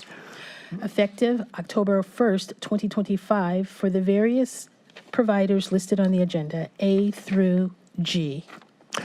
Refer to the Health, Human Services, and Aging Committee. Resolution 2025-0259, authorizing an amendment to a contract with Keith Commissary Network LLC for jail commissary services for the period August 11th, 2022 through August 10th, 2025, to extend the time period to December 31st, 2030, to establish a not-to-exceed amount of the contract at $15,500,000 and to amend pricing schedules effective August 10th, 2025. Refer to the Public Safety and Justice Affairs Committee. Committee reports and consideration of resolutions for second reading adoption under suspension of the rules. Do I have a motion to suspend the rule that requires 3 full readings? Mr. President, I move to suspend the rules. Second. It's been moved and seconded to suspend the rules. All in favor, say aye. Aye. Any opposed? The rules are suspended. Resolution 2025-0247, confirming the county executive's reappointment of Patty Chobe to serve on the Cuyahoga County Monument Commission for the term September 1st, 2025 through August 31st, 2028. So moved. Second. I want to thank Chairman Pro Tem Michael Gallagher for sitting in when I was unavailable. It was heard. She made a great presentation, and it was unanimously passed out of the Appointments Committee, so I ask my colleagues to support her. All those in favor of adoption, say aye. Aye. Any opposed? Resolution is adopted. Resolution 2025-0248, confirming the county executive's reappointment of Patrick W. Hewitt to serve on the Cuyahoga County Monument Commission for the term September 1st, 2025 through August 31st, 2028. So moved. Second. Once again, I want to thank Chairman Pro Tem Michael Gallagher for sitting in. Patrick presented. He is a very productive member of the Monument Commission, and I ask my colleagues to support his unanimous vote out of the committee. All those in favor of adoption, say aye. Aye. Any opposed? Resolution is adopted. Resolution 2025-0249, confirming the county executive's reappointment of Matthew Reimer to serve on the Cuyahoga County Monument Commission for the term September 1st, 2025 through August 31st, 2028. So moved. Second. Once again, I want to thank Chairman Pro Tem, Councilman Michael Gallagher, Matthew Reiner. We all know him. He's wonderful. He works hard. He's one of the greatest public servants we have. So I recommend we let him continue doing the work on the Monument Commission. All those in favor say aye. Aye. Aye. Any opposed? Resolution is adopted. Resolution 2025-0250, authorizing a revenue-generating utility agreement with the Village of Bracknell for maintenance and repair of storm and sanitary sewers and pumping stations located in County Sewer District Number 25, effective upon signatures of all parties. Move to adopt. Second. This resolution is a revenue-generating utility agreement with the Village of Bracknell. Bracknell is one of 44 communities the county serves in this way. There are about 33 that get full service, Bracknell being one, and 11 who simply get direct bill. But again, I ask for my colleagues' support for this resolution. All those in favor of adoption say aye. Aye. Aye. Any opposed? Resolution is adopted. Resolution 2025-0251, amending Resolution 2025-0038, dated February 11th, 2025, which authorized an emergency rental assistance 2 loan and federal home investment partnership loan to Warner and Swayze LLC, or their designee, for construction of 140 units for a mixed-use, mixed-income, mixed-population, historic adaptive reuse of the former Warner and Swayze manufacturing plant located in the city of Cleveland by making the following changes. Changing the terms, A, to remove the Federal Home Investment Partnership loan, B, to amend the language from construction of 140 units to the creation of 112 affordable housing units, C, by changing the not-to-exceed loan amount from $3,350,000 to $2,900,000, and D, to authorize the use of funds to cover the related costs and acquisition of the former Warner and Swayze manufacturing plant. Is there a motion to adopt? Second. Any discussion? This item was heard in committee. I had the opportunity to serve as the chair for our chairman. And this item, this resolution, again, as you see, looks to address a federal home loan that needs to be removed. I'll say this about the project overall. I consider it an incredible project because this is a building we've all seen on the corner of East Carnegie and East 55th Street. It was set for demolition at the cost of $3 million. The neighborhood CDC went to the city of Cleveland and said, instead of spending $3 million for demo, give us $3 million and we'll put together the financial package to restore this building. And that is what they've done. They've been putting monies together, building to, again, acquire the dollars necessary to fully renovate this building. They're in the neighborhood of $2 million away, and I know they're closing quickly, so I'm excited for this project. But it has taken time, and some dollars that were committed need to be withdrawn, as you see the Federal Home Investment Partnership loan. So again, I do ask for my colleagues' support, and I look for this project's ultimate completion. So I also support the legislation and would ask that my name be added. Me too. And Conwell. I'd like my name added as And well. Sweeney. And Okay, Turner. so we have Miller, Conwell, Sweeney? Castleberry. Turner. Schlepper. And I believe my name is there, but if not, let's add it. And I'll say one final note, if I might, Chair. This project gave me the idea that if you could take demo dollars and rehab the building, why not take demo dollars for a simple house that might cost 10 to 12 to be torn down and let it be the seed for a developer or real estate investor to fix up vacant and vandalized homes in the community. So this project gives in so many ways. Please add my name as well. Add Hauser's name as well. All those in favor of adoption of the resolution, say aye. Aye. Any opposed? Resolution is adopted. Resolution 2025-0253, ratifying an amendment to the Code of Regulations of the Northeast Ohio Area Coordinating Agency. Move to adopt. Second. So this resolution is an amendment to ratify the code of Northeast Ohio Area-Wide Coordinating Agency, or NOACA, a 48-member board that decides how federal dollars are to be spent. So this change highlights a change of a commissioner to an engineer. NOACA's rules require every county ratify this, so not only are we doing it, but every other county connected is putting forward similar legislation to what we're seeing right now. So again, I ask for my colleagues' support. All those in favor of adoption, say aye. Aye. Any opposed? Legislation is adopted. Consideration of resolutions for third reading adoption. And I would like to make a note regarding Resolution 2025-0241. We have made progress in getting questions answered regarding the Behavioral Health Crisis Center, but there remains more to be done. Eric Morse from the centers has informed us that we can hold the legislation over the break without impacting the project.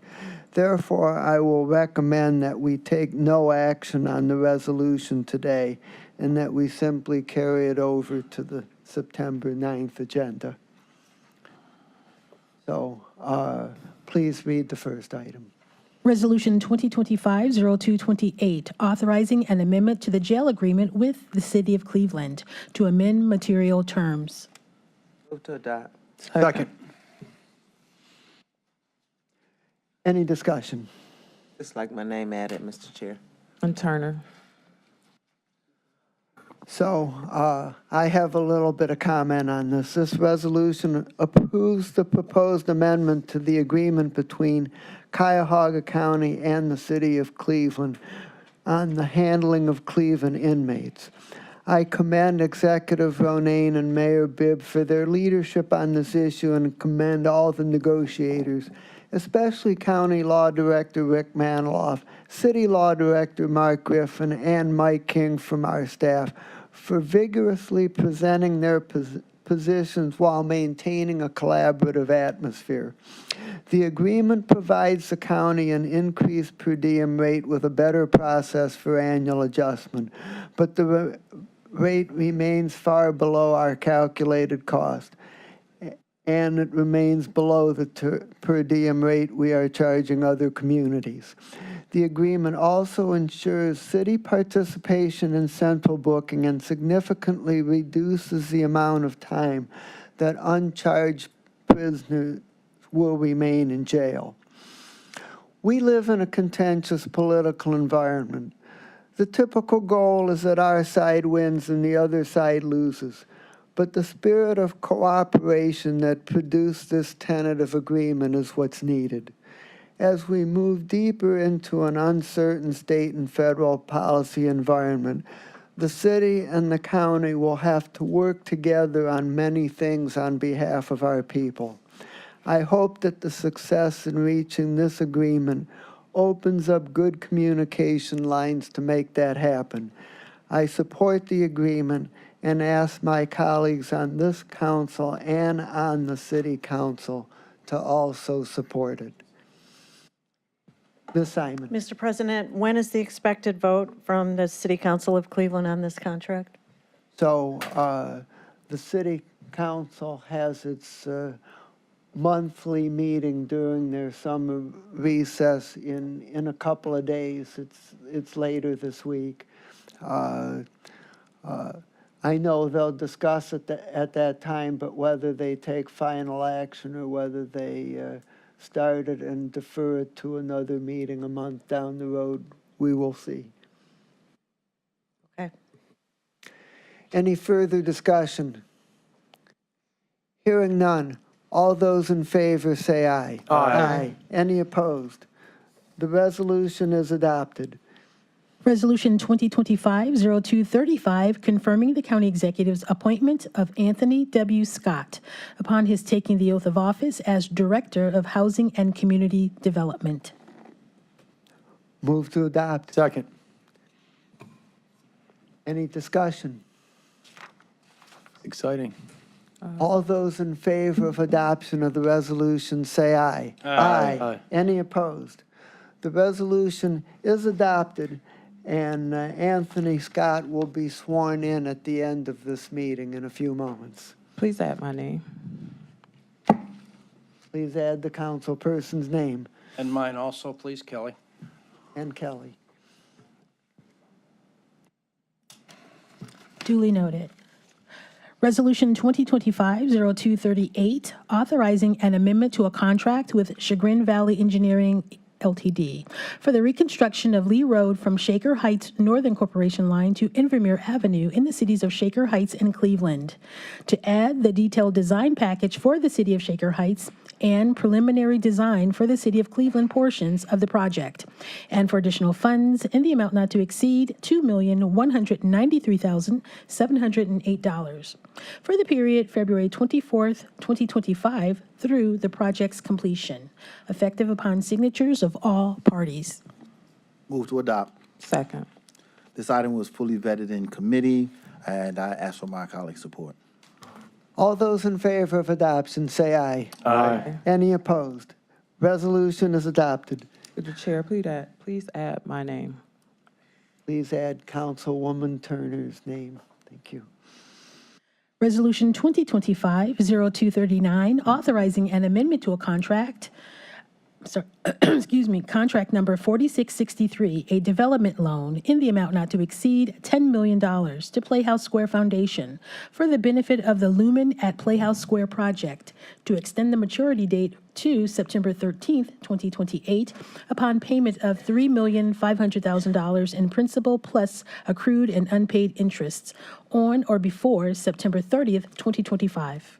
So moved. Second.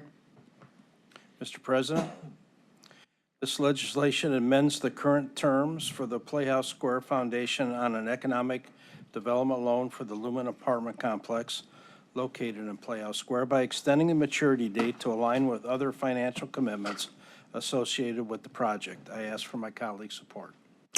All those in favor of adoption, say aye. Aye. Any opposed? Resolution is adopted. I'd like my name added, Mr. Chair. Please add Councilwoman Conwell's name. Resolution 2025-0241 is being held. Resolution 2025-0242, authorizing a contract among Cuyahoga County Workforce Development Board doing business as Greater Cleveland Works and Youth Opportunities Unlimited in the amount not to exceed $6,475,025 for the Comprehensive Case Management and Employment Program, Employment Education and Training Services for Young Adults for the period July 1st, 2025 through June 30th, 2026. Move to adopt. Second. This matter was heard in committee. It's a program for young adults, education training services. I ask for your support. All those in favor of adoption, say aye. Aye. Any opposed? Resolution is adopted.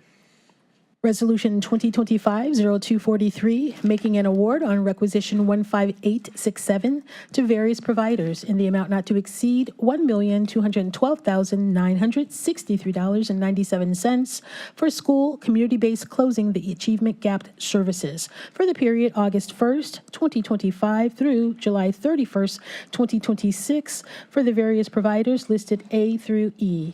Move to adopt. Second. Thank you. This was heard in committee. I'll turn it over to Councilman Jones. Thank you, Madam Chair.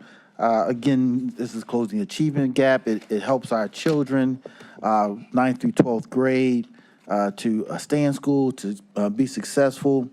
It has been an incredible initiative over the last 10 years. It's my understanding that there may be a second resolution coming out in the coming months for other school systems who may not have had an opportunity in this round. So I ask for my colleagues' support. Is there any further discussion? I will be recusing myself as Executive Director of the Bond Accountability Commission, which is the watchdog group for Cleveland Metropolitan School District. I will recuse myself for all funding that goes directly to the district. Anything else? Please add my name. Lepper as well. Please add my name if it's not on there. Sweeney. Okay, all those in favor of adoption, say aye. Aye. Any opposed? And noting one recusal, Councilman Hauser. Okay, now we come to miscellaneous committee reports. Are there any committee reports? Okay, hearing no Yes. committee reports as we head, yes, okay. Yes, I'll make this quick. First, on behalf of myself and the Finance and Budgeting Committee, I wanted to thank the treasurer for coming to committee last week and giving us an update on the Taxpayer Assistance Program. And I want to thank the director of the Office of OBM for his update on the mid-year report. Finally, I want to just take a moment to proudly welcome the attendees of the National Association of Black Journalists Convention to the City of Cleveland. The convention is underway. Their theme, advocacy, excellence, evolution of our voices. So this gathering brings together some of the most influential Black journalists, media professionals, and thought leaders in the nation. So to all the visiting conference goers, we are honored to have you here. I hope you find Cleveland to be warm, welcoming, and inspiring place to learn, connect, and recharge. So whether it's exploring our historic neighborhoods, dining in our local restaurants, or reporting from our streets, you are seen, valued, and celebrated. So I want to give a big shout out to Rhonda Crowder and team and welcome them to the land. All right.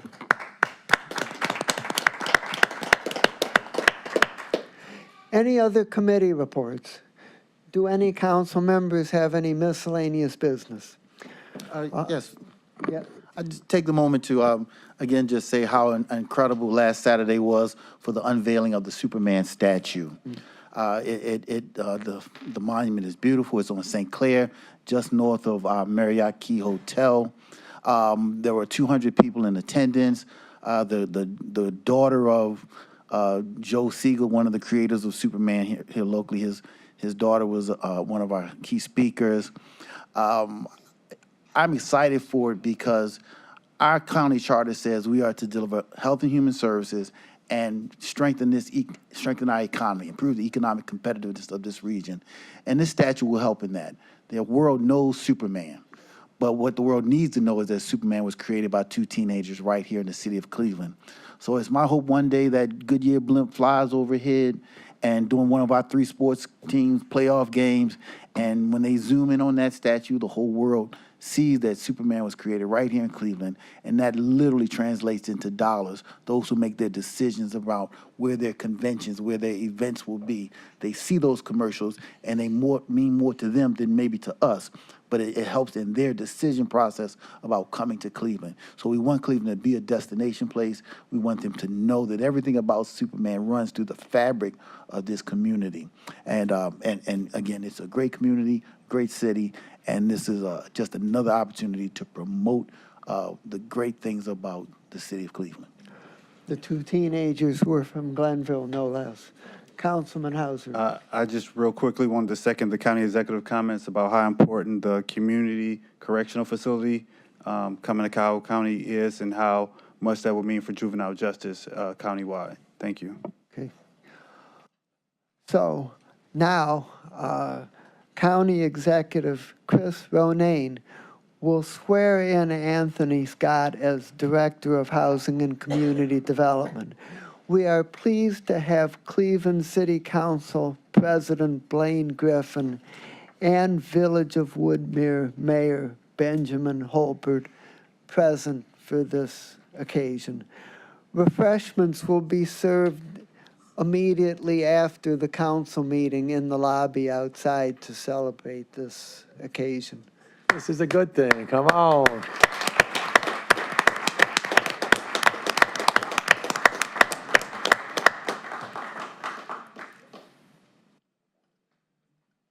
Showtime.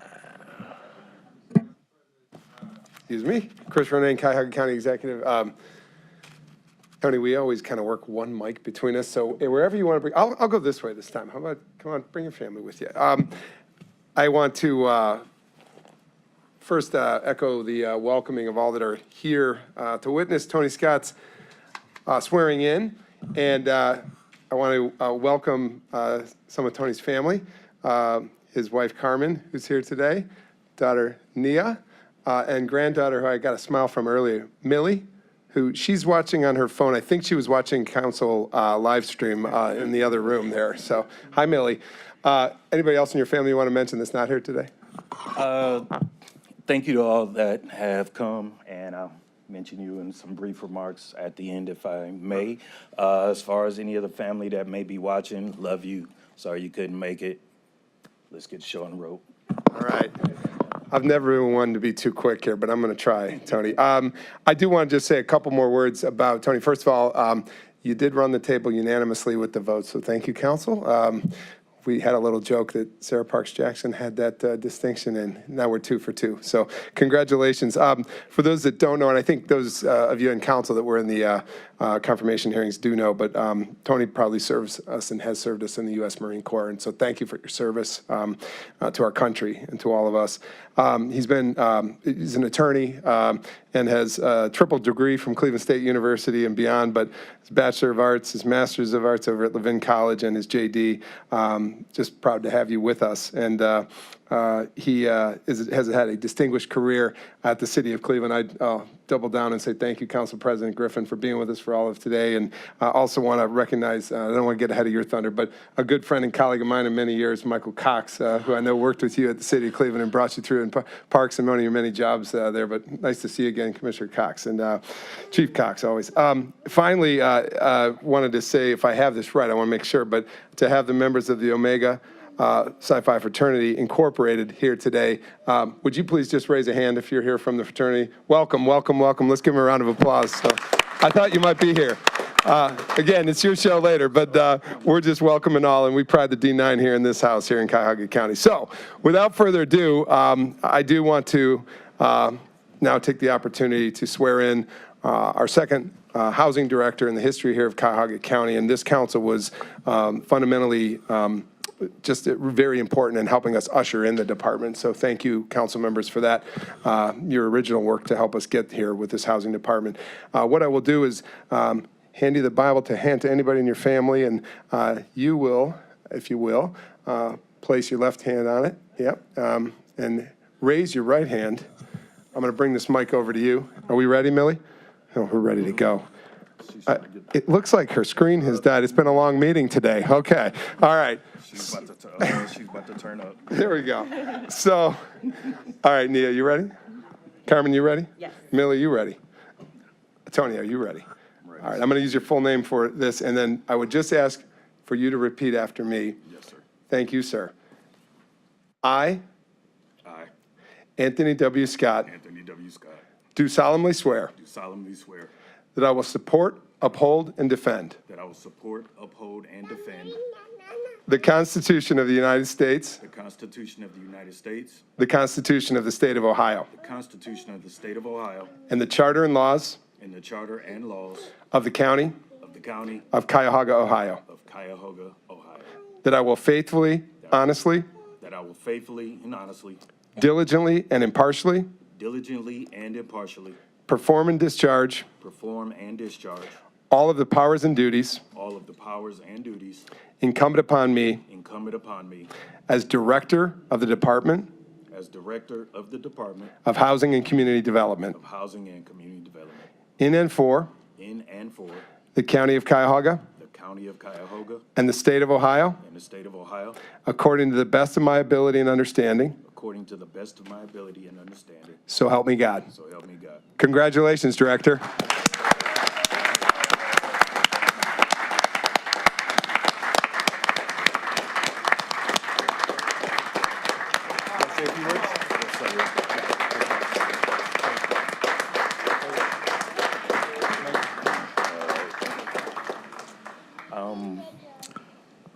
Thank you for everyone to be here. First and foremost, I want to thank this esteemed body for allowing me the opportunity to be confirmed unanimously by you and to be voted in unanimously by you.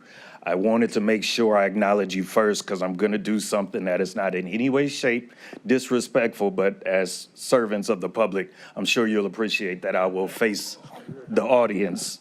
So, I mean, no disrespect. We've been here a long time, so I'm not going to keep y'all. So I really, again, want to reiterate, thank you, my wife, Carmen, our daughter, Nia, Millie, hey, mama. She got her feet kicked up. She is chilling. I want to thank my brothers of Omega Psi Phi Fraternity Incorporated for coming out and supporting me. I've had the honor of being a member of this organization for 15 years, and I've grown and evolved greatly as a leader and as a servant based off of the brotherhood that I share with you all. I would be remiss in light of the extended conversation that we had today if I did not put on the record the organization that you're speaking of. They're fine men. Nonetheless, it's not our fraternity or our foundation. So that's not to besmirch them in any way, but I just wanted it on the record. We were not a part of this conversation today. To Executive Ronaine, thank you for your faith in me. I want to appreciate the team, my chief, Debbie. Wait, who else here? I saw Chris here somewhere. Ben, Nyla wasn't here. Where's Sarah? There she is.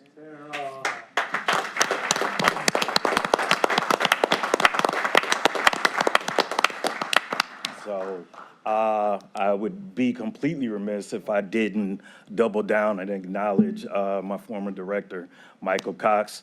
I still always appreciate, it was two things that he said to me. He said, I don't give a damn about your degree. I just care that you're a Marine. Go put your foot in there.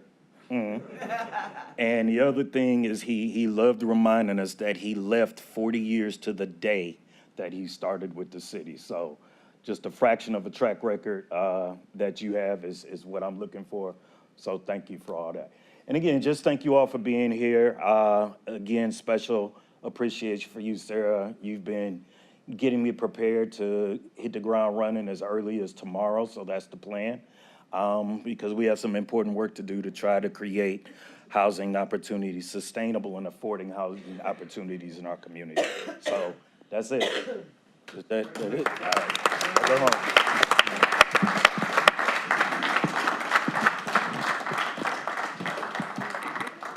So I believe that the clerk has a final announcement.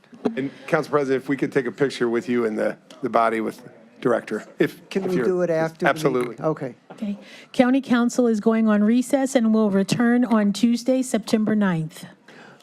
There being no further business, we stand adjourned, and we are requested to join for a photo with the director.